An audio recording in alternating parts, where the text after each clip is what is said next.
So when it comes to the IELTS exam, this is the International English Language Test System. Try saying that 5 times in a row. But with this, it is an exam that is run by the British Council. And the British Council, just to kind of tell you, is kind of the overall governing body of education in the UK, but it's part of the Commonwealth as well. So I won't dive too far into that, but that's what the British Council is. This particular exam has been around for close to 40 years. And with this exam, one of the things to note is that it's a little bit different than TOEFL in a way that it's much more catered to students who are going to be applying to schools in the UK, in New Zealand, in Australia, in sort of all the European countries and some of the other regions around that area, although there are some US schools now that really do ask for it. But what this is it's essentially like the TOEFL as well. It's trying to assess your English speaking skills. So a lot of students, when they're going to be applying to schools, maybe they're coming from a country where English is not their first language, or they've been speaking English for a while, but maybe they live in a country where English is not the language, so they don't get a chance to practice as much. This really is about sort of being able to set you up for success in whatever program you're doing. And we already know that the IELTS and the TOEFL are not just for college or university, but they're also too for students who may be coming for K through 12 education in certain countries. Boarding schools here in the US a lot of times will ask for one or either of them. And also too for scholarships and other types of programming where you're coming to an English speaking country. And with a lot of students, I know that it can be tricky because outside of the US in particular, but also to outside of the West, standardized testing may not be as common for you. And so there's a lot of stress around that in terms of what am I going to do? How do I need to prep for it? How do I actually get started? In this video, I'm not going to cover too much of that because that's a little bit out of my wheelhouse, but I do want to just talk more about the bare basics of the actual exam so that you understand more about that. So on the screen here, you'll see that I've just put up some information for you to just be able to see the way that it works. So essentially, the IELTS exam has 4 different sections. So there's listening, reading, writing, and speaking. So the first thing to note with this is that, first of all, you will have around 2 hours and 45 minutes to do it.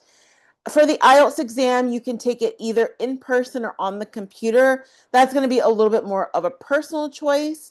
And then there are going to be a mix of accents. So you may hear Australian accent, you may hear English accent, British English, you may hear American accent. There's a sort of weaving of different accents that are in there.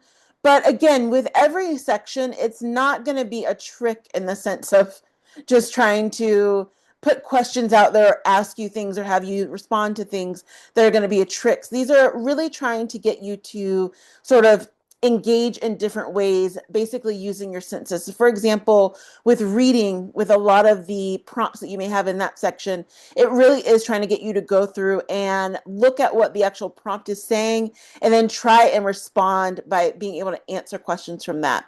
With listening, some of the questions it may be where they're trying to make you understand, like, do you know what it means to actually listen to this prompt and then be able to respond? Same thing with the writing version in terms of, do you understand what certain words mean? Do you understand the difference between types of writing styles that are needed within a Western country or an English-speaking country?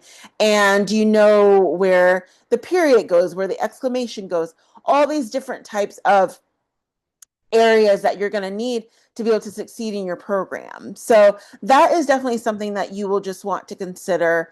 And in terms of the scoring, one of the great things that a lot of students like is that it's on a range of a 0 to 9, and then there are incremental sort of half scores that you can get. And every single school, every single program will sort of tell you which particular score they prefer. So, I mean, obviously you're looking at, if you're at a 9, then you are more than well exceeding. But even for some programs that they may weigh standardized testing not as high, even like a 4.5 could be a good start, but then you also may need training again once you get on campus. So just thinking about that from that range there, it's ultimately going to be up to your school, up to your program to decide what is going to be acceptable for them. And a lot of schools do have a lot of supplemental um, programming on campus for non-English or non-native English speakers so that you can continue to be able to practice even if you didn't do your best on the standardized exam. So the cost for the IELTS is going to be on average around $250, so US dollars, so whatever that is in your particular currency. And there are different places to take it worldwide. So if you just go to their website, you'll be able to just plug in where you are and be able to see how you can take it. So one of the most stressful parts of the IELTS, and very similar to the TOEFL as well, which I'll get into in a minute, is going to be the speaking portion, because you can feel like you've gone through and you have basically aced the listening, reading, and writing. But then when you get to the speaking portion, you actually feel like you have to perform. And so with the speaking portion for IELTS, the first thing to know is that it is going to be with an actual human being. So it's not with AI, it's not one-sided. It's going to be with a human being, whether you're going to be directly face-to-face in person, or if you're going to be online, they have a tool for that as well. And a lot of students tend to overthink it, because if you have gotten to this point where you're at least able and comfortable to take this exam, you likely are going to be okay to have a conversation, but it can be a little bit scary as you feel like you're being evaluated and you're likely in your mind trying to overthink things. So the first thing to note is that there are no trick questions even when they're going to be speaking with you. Again, it does last from around 11 to 15 minutes, and it is a conversation that is led by the interviewer. But they're looking at a couple things. So the first thing they're looking at is just the general flow of the conversation. So they'll have a couple topics that they talk to you about, and they're just looking to see, like, are you able to carry on a conversation, converse with the person? Are you able to talk with them, sort of bring in different ideas and sort of move the conversation along? Because that's what you would need to do as you enter any program that you're in.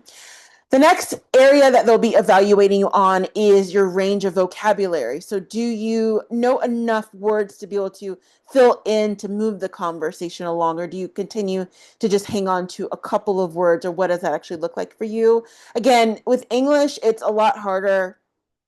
English is one of the hardest languages to learn, because a lot of times there's just so much more sort of expectation to have a lot more filler words and a lot more sort of areas where you need to constantly carry on the conversation. And again, based on the culture of a lot of English speaking countries, that's how it works. We're not very comfortable a lot of times with the awkward silence compared to some other languages. And so you'll just need to sort of make sure that you're able to sort of have more of a range of vocabulary. The next area that they're going to be evaluating you on is the grammar. So this is going to be sort of looking at the fact of, are you using terms that are more, for lack of a better term, going to be slang, or let's say even now like internet terms, or are you going to be using terms that are correct? Are you using shorthand terms, or are you using terms that are going to be abbreviating what you want, or are you actually speaking it in full length? So they're looking at all those different elements.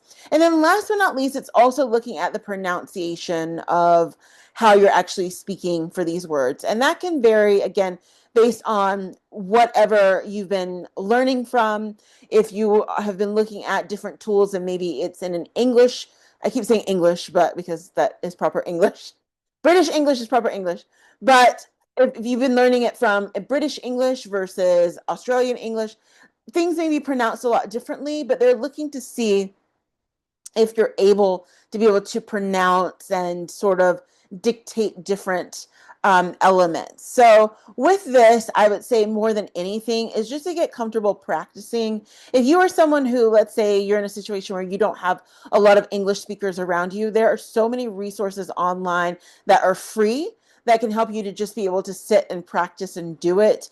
And one of the things that I know that a couple of students that I've had that have done is that they've kind of gone all out. But even if, and I know this is a lot of ways that people even learn English in general, but one of the things that they've done is that they've been able to, let's say, pick out maybe songs that they like or TV shows that they like, and they actually pull up the full script and they try and read through it as that particular character, as that musician, so that they can sort of enunciate it the way that it's being done in English. It is a little bit lengthier to do it like that, but I actually like that idea of going through it and trying to read it how you are actually able to see it, because it is able to help you sort of be able to grow within your vocabulary and also to sort of help you to be able to understand what some of the words mean. So just sort of thinking that through as well. The last thing to note before we move on to TOEFL is that one of the things that students also like about IELTS is that number one, it's a little bit less downtime, so you can take it, within 2 weeks time if you feel like you didn't get what you needed. Also, too, one of the things that you can do is you can opt in to retake just one specific section. So let's say maybe you actually felt pretty good about the speaking and the writing and the reading, but you want to redo the listening, you can do that. That is one of the things that people love the most, and that's actually pretty unique to IELTS. In most standardized exams, including TOEFL, you can't just select one section to take you to retake everything.